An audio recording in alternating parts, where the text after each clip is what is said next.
Hello guys, good morning. Welcome back to my channel. Thank you so much for joining me. Thank you for being here. I really appreciate you. Do not forget to subscribe and join us. Today sikumgidi mums, sisayojonga umgidi kaEmihle opha eMount Freya endaweni ekuthiwa kusemahlubini. Wenzelwa umgidi ngumamakhe oyititsha by a profession. Umamakhe ke akatshatanga but uyakho-parenta notata kaEmihle. Kuthiwa ke uEmihle waya esibhedlela xa ena-18 years wayokwenza khona i-circumcision yakhe.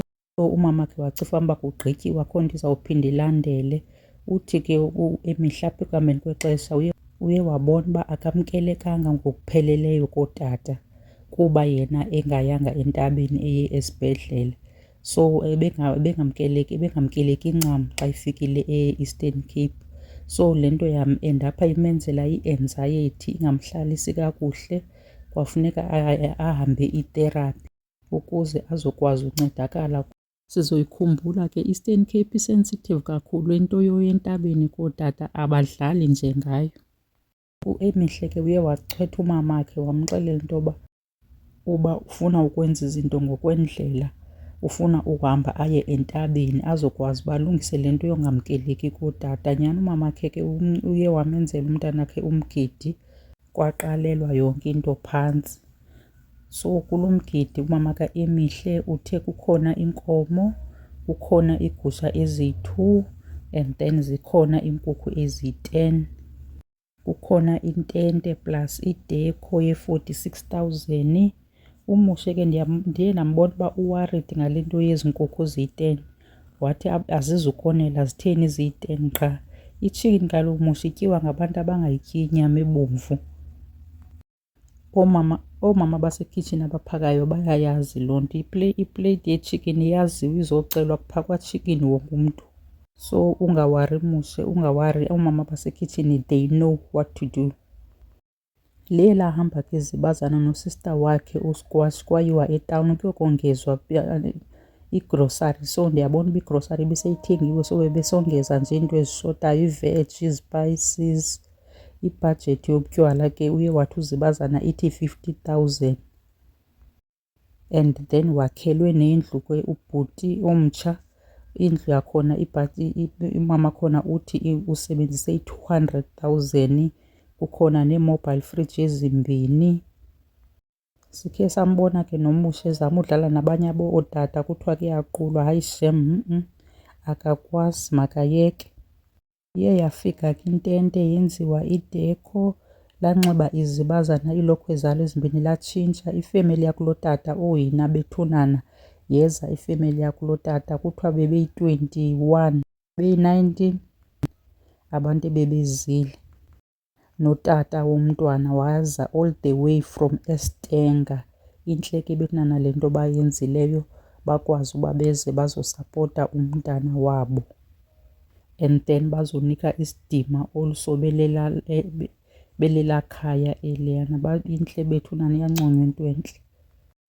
For i-entertainment ke kulo mgidi bekukho amahashe, bekuthiwe kuzawuza amahashe ajayivayo. Yazile ke nyhani amahashe ajayivayo kodwa basigqwagqwile kule ndawo yamahashe ajayivayo.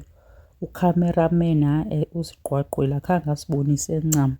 Ikhamera ibitakataka endaweni yoba azinzise ikhamera siwabone la mahashe uba ajayiva enza ntoni, ajayiva njani. Bendinomdla kakhulu ke ulibona eli hashe lijayivayo kuba zandikhe ndilibone mna personally ihashe elijayivayo. Umushe kuye wabuza namabele uba amabele awazi kwenziwe, isebazana lathi no, kwelaa cala labo amabele awenziwa, abawazi bona. So kumele bahloniphe ke isithethe sabo. Kuye kwasokwa umntana ke kumiwe enkundleni, naye umushe uye wazibiza ngomalume uba yena ungumalume womntwana wayosoka. Bethunana umushe ngumntu. Umushe ufika endaweni afithe, akaziphakamisi xa efika endaweni. Ngumntu umushe, ukwazile bethunana, uyakwazi uhlala nabantu. Ukwazile uba athi abona abantu bebekudala behleli benganikwanga nto, wahamba waya kwizibazana wobafunela utywala, wobafunela umamboyo, wabanika umamboyo. Wathi kudala abantu behleli nje kungekho into abayifumanayo. nofika kwakhe uthe efika wafike wanikwa utywala uba makasele utywala besiXhosa. Akhange aziphakamise uMoshe, wasela utywala besiXhosa waphiwa nombhako. Kwathiwa lo mbhako ubekwe etafileni ngowakhe. Ndiyabona uba kunoba uzawuhamba nawo. Overall nje yalo mgidi benana kusetyenziwe apha, lo mgidi ubumhle, ubungangxoli maan, izibazana lingekho stressed. And then nezibazana alenza laa nto yeelokhwe ezininzi ekufuneka litshintshe kaninzi zibe 3 or zibe yi-4 iilokhwe, at least ezimbini. And belibonakala li-calm, khange libe stressed nje at all. Yonke into ibethe uzawuba khona ibe khona, into ebesithembisile zibe khona. Bamphile i-gift yendlu bethunana, bampha iibhedi, bampha iinto zokondlula, bampha iimpahla, waphiwa iimali, waphiwa utywala, expensive shoes.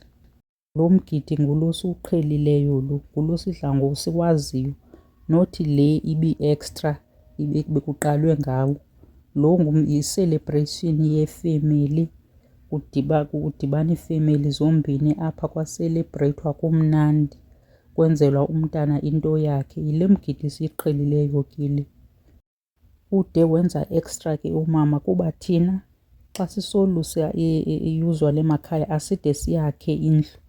Umntana simakheli indlu, sirenovetha indlu ekhoyo, kuthathwa indlu eyi-1 ekhoyo ilungiswe, ipeyintwe, ifakwe ikhaphethi, ilungiselelwe uba lo mntana igwala liphumayo ze lingene kuloo ndlu leyo, ezi mpahla zakhe ezintsha zizongena kuloo ndlu leyo. Bona benza extra kude kwakhiwe indlu, kuqalelwe phantsi ikrwala lakhelwe indlu. Usebenzile kusisi benana eyedwa eyi-single mother, wamhle umgidi womntanakhe, wamlungiselela xa ebengamkeleki kootata, wamenzela bethunana uzawukwazi naye utsho amkeleke, akwazi uba negunya naye, akwazi uba angene kootata athethe kootata, aphakamise into ayiphakamisayo xa kuthethwa.